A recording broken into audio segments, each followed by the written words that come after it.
Ngayong nalalapit ang Father's Day, patok sa marami ang mga praktikal na regalo at mga personalized na handog para sa mga tatay.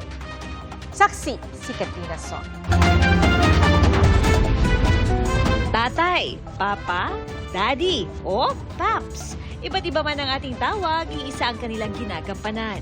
Ang pagiging haligi ng ating mga tahanan. At ngayong nalalapit na ang espesyal na araw para sa mga ama, handa na ba ang regalo para sa kanya? Ang mga nakausap naming tatay.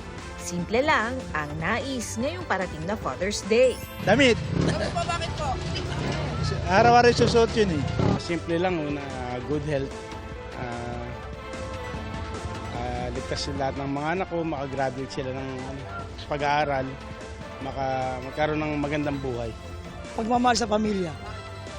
Para sa mawala man tayo sa mundo, nandun yung alaala nila na hindi nila makakalimutan. Patok sa karamihan ang personalized gift para sa kanilang tatay. Tulad ng modern gift na full-color 3D printed figure na ito. Mag-send lang sila ng picture sa amin. Kahit anong picture po, tapos gagawin namin siyang 3D figure. Parang noong time po na nausap po yung mga camera, tapos picture na flat po, ngayon naman in 3D na siya. You can never go wrong with pastries. Perfect na snacks para sa daddies ang pagkain tulad ng bento cakes at cookies. At kung medyo on a budget man, may mga not so expensive gifts pa rin na classic at mapakikinabangan.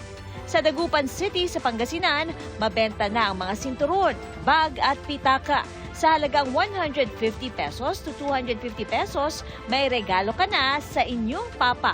Ang sombrero, may mabibili na sa halagang 150 pesos. Mayroon ding mga sando o polo shirts na 100 pesos to 180 pesos lang. Ano man ang ihahandog sa ating mga ama, ang pinakamahalaga pa ring maibibigay na regalo ay ang ating pagmamahal at walang sawang respeto. Para sa GMA Integrated News, Katrina Son, ang inyong saksi. Mga kapuso, maging una sa saksi. Mag-subscribe sa GMA Integrated News sa YouTube para sa iba't ibang balita.